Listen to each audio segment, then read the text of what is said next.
तो classification of animal kingdom भी इसी तरीके से है जैसे बाकी सबके क्लासिफिकेशन है, यानी इसके अंदर भी पहले क्या होता है, कम डेवलप हुए हुए, फिर ज़्यादा डेवलप हुए हुए, फिर और ज़्यादा डेवलप हुए हुए। तो इसमें हम कहते हैं भाई हम करेंगे थोड़ा सा इसमें किंगडम का नाम क्या है हमारा, पहले से बात कि who classified, classification of kingdom animalia. Kingdom animalia को क्लासिफाई करना है आपको, और one by one step by step करेंगे। सबसे पहली बात, किंगडम का नाम क्या है भाई, किंगडम का नाम क्या है, बोलो एनिमेलिया। बोलो क्या नाम है किंगडम का, एनिमेलिया। इसमें अगर लेवल ऑफ ऑर्गेनाइजेशन की बात करोगे, लेवल ऑफ ऑर्गेनाइजेशन, तो इसमें आएंगी बहुत सारी चीजें। लेवल ऑफ ऑर्गेनाइजेशन में अगर सिर्फ सेल्यूलर लेवल है, अगर सिर्फ सेल्यूलर लेवल है, तो सेल्यूलर लेवल में, और या फिर हो सकता है कौन सा बता दो, मैंने टिश्यू लेवल या ऑर्गन लेवल बताया था मैंने तुम्हें, या ऑर्गन सिस्टम, क्या बताया था, ऑर्गन सिस्टम बता दे, नहीं बताया था मैंने तुम्हें। किसी लेवल के ऑर्गेनाइजेशन हो सकते हैं, तो ये दोनों हो सकते हैं, ऐसे लिख सकते हो।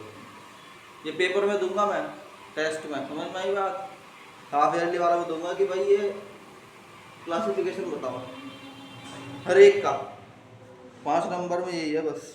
तो अब जो है इसमें सिमेट्री के हिसाब से बताना है, फिर सिमेट्री के हिसाब से, सिमेट्री सेलुलर लेवल पे सिमेट्री। अब ये तो सेलुलर लेवल पे तो सिमेट्री होती है, तो मतलब ये तो सिमेट्री सेलुलर लेवल पे लगती नहीं है, लगती कहाँ है, यहाँ। यहाँ पर दो तरह की सिमेट्री होगी, कौन कौन सी, रेडियल एंड बाइलेटरल। भाई ये तो पढ़ा रखा हुआ है, बच्चे बोलते नहीं, बाइलेटरल।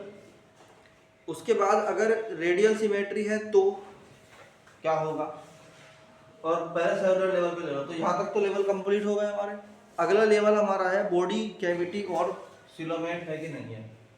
बॉडी कैविटी कैसी है इसकी, सिलोमेट है या नहीं है, ठीक, सिलोमेट है या नहीं है। और लास्ट में आ जाता है तुम्हारा फाइलम, ये जो हम पढ़ेंगे फाइलम एक एक करके, ठीक है।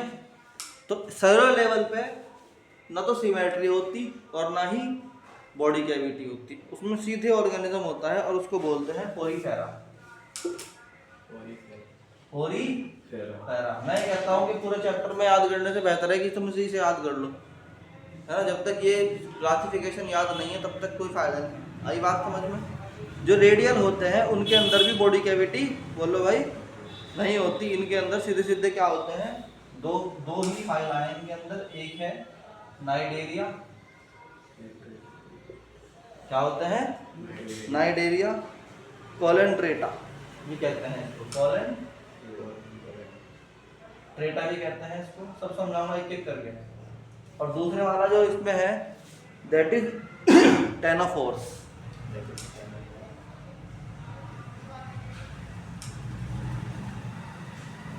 टेनोफोर्स, ठीक है, या टेनोफोरा। आई बात समझ में। इसके बाद है इसमें कि अगर तुम्हारे पास रेडियल तो खत्म हो गई, रेडियल का मतलब दो ही है उसके अंदर। अब बायलेटरल सिमेट्री के अंदर तीन चीजें होती हैं, या तो सिलोम है, या ये सूडोसिलोमेट है, या ये एसिलोमेट है। तो हम कहते हैं या तो ये क्या होंगे भाई, एसिलोमेट, या होंगे क्या, सूडोसिलोमेट, या ये क्या होंगे फाइनली, बोलो सिलोमेट ही होंगे।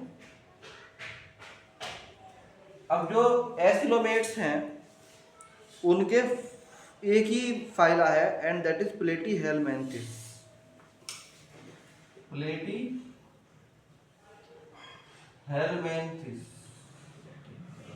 एक ही है बस उसमें, एसिलोमेट्स में। आई बात समझ में।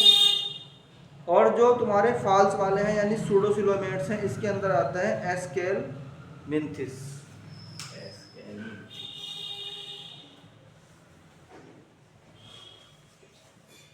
कोई प्रॉब्लम? उसके बाद जो आता है दैट इज ट्रू सिलोम यानी सिलोमेट, इसके अंदर आते हैं बहुत सारे। इनमें सबसे पहला है annelida, annelida, arthropoda, arthropoda, mollusca, echinodermata, mollusca, echinodermata, echinodermata और हेमिकोर्डाटा और कोर्डाटा, हेमिकोर्डाटा एंड कोर्डाटा। ये तुम्हारे पास जो है क्या है, फाइला हो गए इसके। अब तुम्हें इससे आगे चलना है तो भाई ये था तुम्हारा क्या, क्लासिफिकेशन ऑफ एनिमल किंगडम। ठीक, अब हम एक एक करके इनके ऊपर नोट लिखेंगे, ये क्या है, ये क्या है, ये क्या है, जैसे से करके शॉर्ट नोट्स लिखेंगे। ठीक है, बाकी एडिशनल इन्फॉर्मेशन जो इनमें नीट में क्वेश्चन आए हुए हैं या बुक से पढ़ के और मिल जाएगी। ठीक, तो मैं एक एक करके लिखवाऊंगा। ये कर लिया नोट?